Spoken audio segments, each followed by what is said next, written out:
किसी गांव में एक साधु रहा करता था। वो जब भी नाचता तो बारिश होती थी। अतः गांव के लोगों को जब भी बारिश की जरूरत होती थी तो वो लोग साधु के पास जाते और उनसे अनुरोध करते कि वे नाचे, और जब वो नाचने लगता तो बारिश जरूर होती। कुछ दिन बाद 4 लड़के शहर से गांव में घूमने आए। जब उन्हें यह बात मालूम हुई कि किसी साधु के नाचने से बारिश होती है तो उन्हें यकीन नहीं हुआ। शहरी पढ़ाई लिखाई के घमंड में उन्होंने गांव वालों को चुनौती दे दी कि हम भी नाचेंगे तो बारिश होगी, और अगर हमारे नाचने से नहीं हुई तो उस साधु के नाचने से भी नहीं होगी। फिर क्या था, अगले दिन सुबह सुबह ही गांव वाले उन लड़कों को लेकर साधु की कुटिया पर पहुंचे। साधु को सारी बात बताई गई। फिर लड़कों ने नाचना शुरू किया। आधे घंटे बीते और पहला लड़का थक कर बैठ गया, पर बादल नहीं दिखे।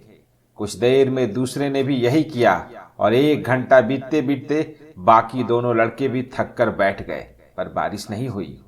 अब साधु की बारी थी। उसने नाचना शुरू किया। 1 घंटा बीता, बारिश नहीं हुई। साधु नाचता रहा।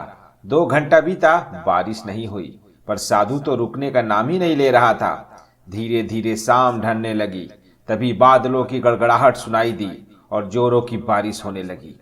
लड़के दंग रह गए और तुरंत साधु से क्षमा मांगी और पूछा, बाबा, भला ऐसा क्यों हुआ कि हमारे नाचने से बारिश नहीं हुई और आपके नाचने से हो गई? साधु ने उत्तर दिया, जब मैं नाचता हूं तो 2 बातों का ध्यान रखता हूं।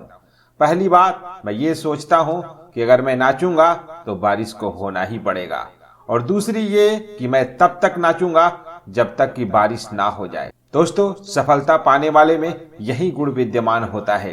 वो जिस चीज को करते हैं उसमें उन्हें सफल होने का पूरा यकीन होता है, और वे तब तक उस चीज को करते हैं जब तक कि उसमें सफल न हो जाएं।